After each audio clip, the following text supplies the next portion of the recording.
Being a coach who's done a lot of body positivity work for myself does not mean that I'm immune to looking in the mirror and having my brain say a bunch of patriarchal bullshit to me about my appearance.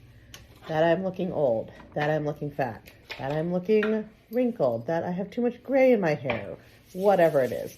These messages are programmed into our brain from birth, and I actually don't think it's realistic to want to completely get rid of them. Instead, we need to reframe how we relate to these thoughts, what we make them mean, and how reactive we are to them.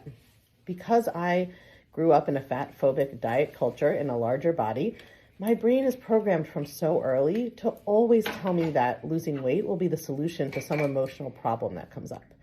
But I no longer believe it and start making a plan for the next day. Instead, I just say, thank you for trying to help me, brain, but that's not really a solution, and that's not what we're going to do. And the same is true when I look in the mirror and my brain starts telling me, maybe you should reconsider, maybe you should get Botox, maybe you should get filler, maybe you should be doing something now to make sure you don't look old later. I say to my brain, thank you for trying to protect me. I know you've been programmed to believe that in order to be loved and be relevant and be taken seriously, I have to try to look young. But I want to look like myself. I want to know what my older face looks like.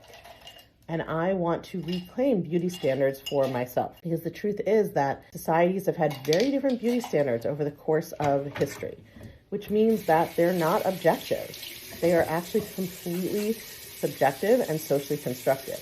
And if society can teach me one thing is beautiful and I can come to believe that, then I sure as hell am going to be capable of teaching myself that something else is beautiful, and I'd much rather put my energy into believing in my own manifesto of beauty than in trying to conform my body to one that was never written for me.